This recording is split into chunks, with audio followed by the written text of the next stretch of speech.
Welcome to Muscles and Magic the Gathering. My name is Bobby Maximus. I am the Muscle. These cards, and I say this all the time, Magic the Gathering, something that's been a passion of mine for 31 years. I started in 1994. I started it Unlimited. But you don't care about any of that. You know what you care about? Commander, the greatest format in Magic the Gathering history. You care about Universes Beyond. You care about Avatar, the last Airbender. And you definitely care about our hero or villain of the day, Ozai, the Phoenix King. One of the coolest, one of the baddest, one of the best new commanders from the Avatar, the last Airbender, Magic the Gathering set. And I got to tell you, I am thrilled to build an Ozai deck. Why? Because I've got 64 commander decks right now. Yes, I said 64. And they exist in real time and real space. You can come to my house, you can grab a deck, and we can play. I don't use proxies, I don't use graphics on screen, and I don't switch cards between decks unless they are a permanent change. But here's the thing and where I'm going with this. I don't have a Rakdos deck yet.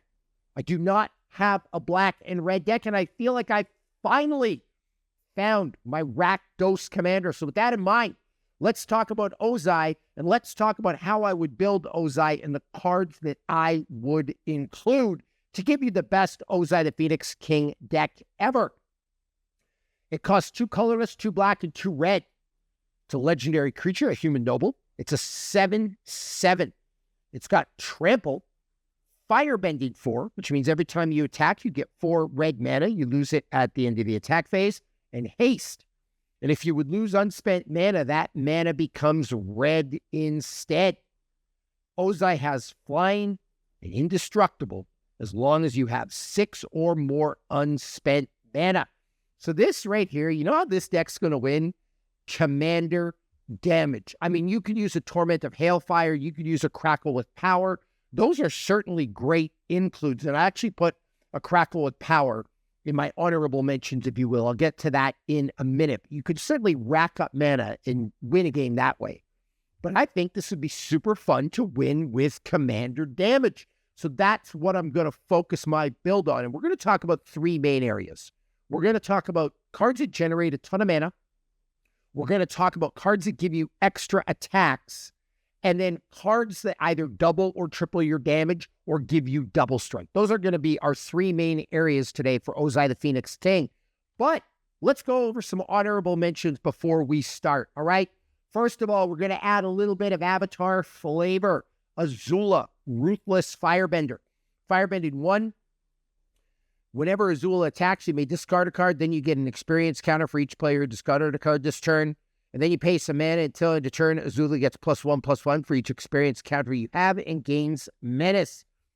Volcano of Renku's Island, a.k.a. Valakut, the Molten Pinnacle. This land enters tapped whenever a mountain you control enters. If you control at least 5 other mountains, you may have this land deal 3 damage to any target at a red mana. The Rise of Sozin. You know that had to be in here. Destroy all creatures for part 1. Part 2 of the saga. Choose a card name. Search target opponent's graveyard, hand the library for up to 4 cards of that name and exile them. Then that player shuffles. And 3, exile this saga.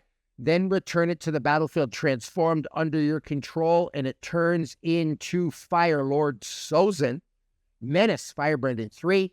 Whenever Fire Lord Sozin deals combat damage to a player, you may pay X. When you do, put any number of target creature cards with total mana value X or less from that player's graveyard onto the battlefield under your control. Fire Nation Palace. This land enters tapped unless you control a basic land. Add a red mana. You pay a couple of mana. Target creature you control gains Firebending 4 until the end of turn. Firebending Student, Prowess, and Firebending X, where X is this creature's power. Zuko, Exiled Prince. I actually don't know if this fits in here. I don't want to give you any spoilers if you've seen the Avatar series. So if you don't want spoilers, if you haven't seen the Avatar series, you might just want to earmuffs for a second. But Zuko's not really a bad guy. He's conflicted, and he ends up going against his father and sister at the end of the series. And so I don't know if I want to put Zuko in here, but early Zuko, like season 1 Zuko, certainly fits the bill. Firebending 3. Exile the top card of your library. You may play that card this turn. So those are my Avatar flavor cards. Now, a couple of includes that we could include. Jessica's Will. All right, we're going to create a bunch of mana. So this actually really, really fits. Choose one. If you control a commander, as you cast a spell, you may choose both instead. You can add a red mana for each card in target opponent's hand. You can exile the top 3 cards of your library. You can play them this turn. Crackle with Power, that's one of those finishing options. I don't have a Torment of Hailfire on me right now. It's in one of my decks, but Torment of Hailfire could be another one along with this. Crackle with Power deals 5 times X damage to each of up to X targets. And Fireball.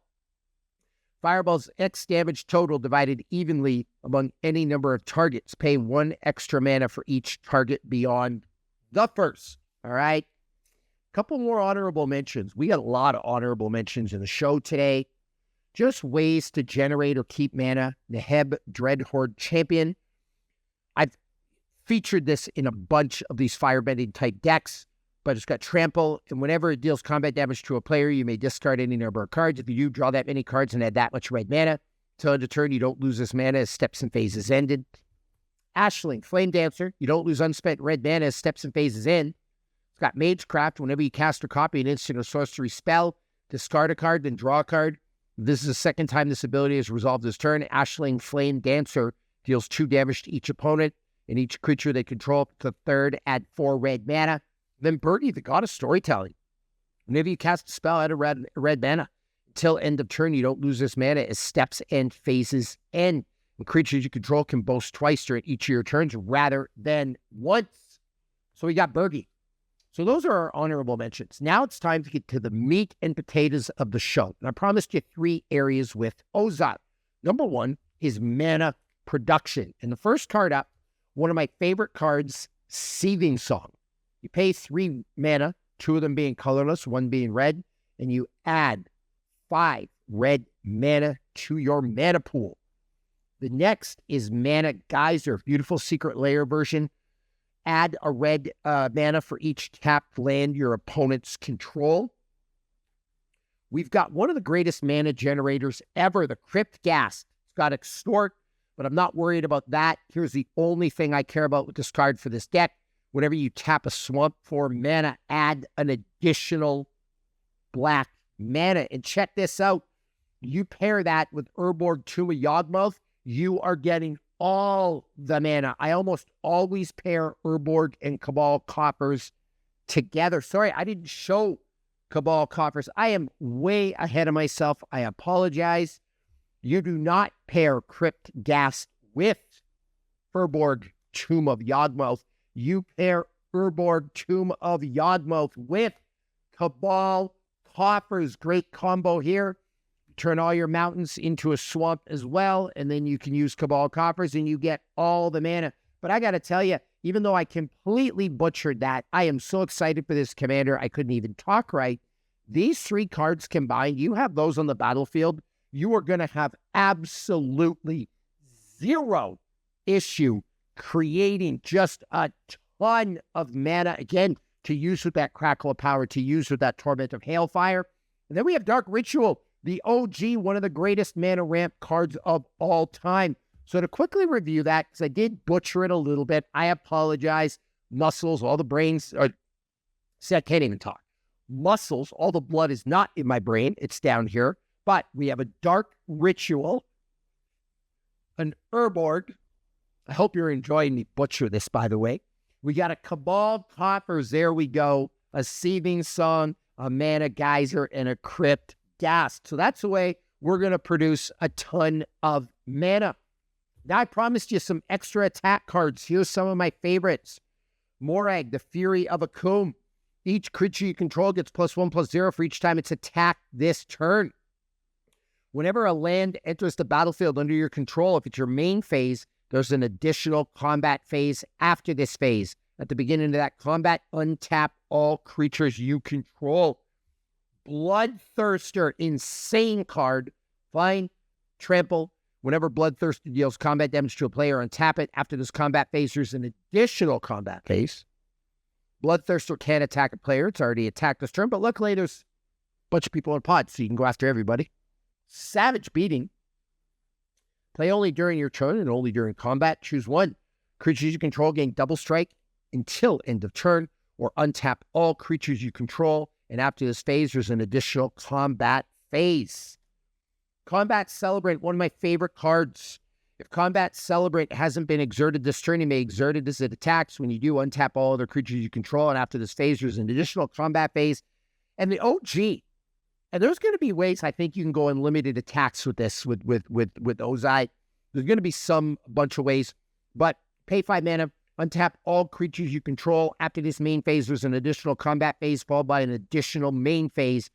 Activate only as a sorcery. So let's just get all the attacks with aggravated assault and OG. But that's not enough, because we want damage doublers, triplers, things like that, so we can wipe people out with commander damage with Ozai the Phoenix King. So we are going to use Berserker's Onslaught. Attacking creatures you control have double strike. Now we're not doing 7 damage, we're doing 14. Gratuitous Violence. If a creature you control would deal damage to a permanent or player, it deals double that damage to that permanent or player instead. Fiery Emancipation. If a source you control would deal damage to a permanent or player, it deals triple that damage to a permanent or player instead. There's 21 damage. Twin Flame Tyrant. If a source you control would deal damage to an opponent or a permanent opponent controls, it deals double that damage instead. And then just another great card. This is from my Legends deck. Embercleave. Flash. This spell costs 1 less to cast for each attacking creature you control. When Embercleave enters the battlefield attached to target creature you control, equipped creature gets +1/+1 and has double strike and trample. You've got like these cards with Ozai. It's going to do a ton of damage. There's one more card I want to talk about here.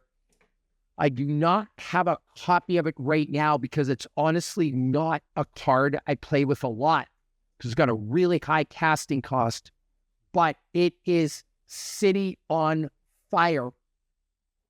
It's an enchantment. If a source you control would deal damage to a permanent or player, it deals triple that damage instead. So you could certainly use a City with Fire. I don't use it because it's got a massive casting cost, a casting cost of 8. There's only so many cards you can have in a deck like that. And listen, this is costing 5. This is costing 6. This is costing 5. This is costing 5. This is costing 6. But I don't know if I would throw a City of Fire in here, but it's certainly an option to give Ozai a massive advantage right now. The next question is, how many damage do you have to do with your commander to win the game? It's 21.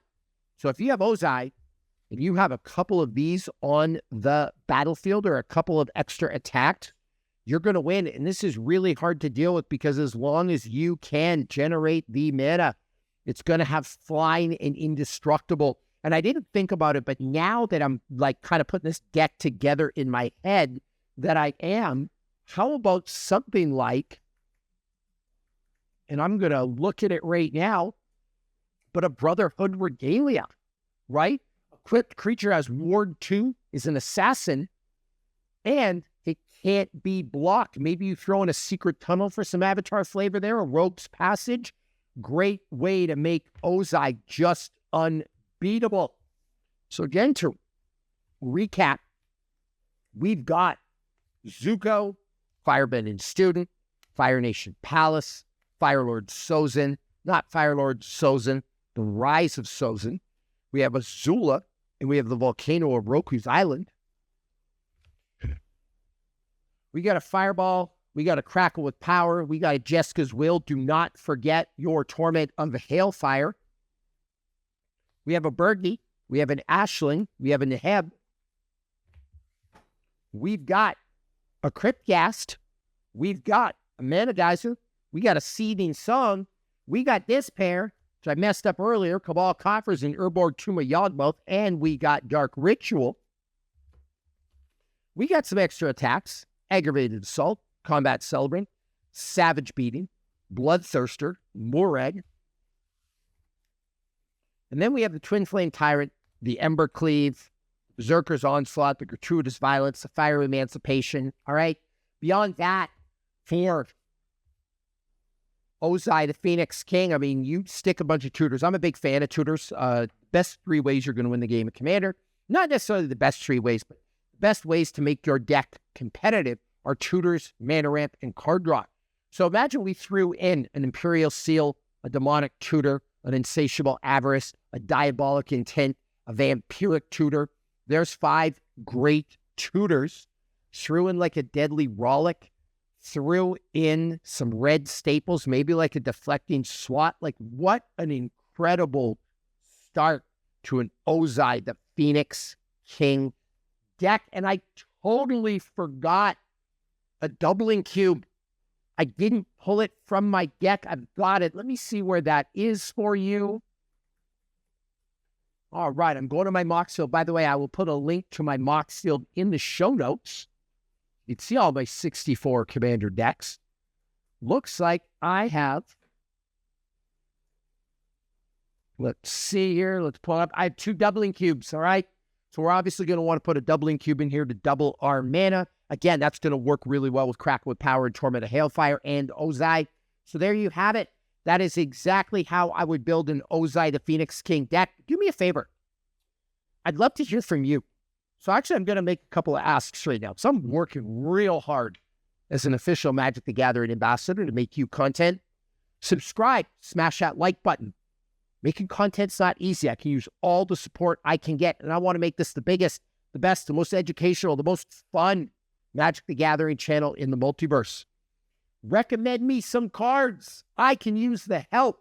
Listen, my 64 decks, if you followed this series, they exist, but I'm constantly upgrading them. If I get a new card in that I think I can use, and I'm actually just looking through some of my avatar cards now, but if I'm getting new cards in that I think I can use, I will most certainly put them in my decks.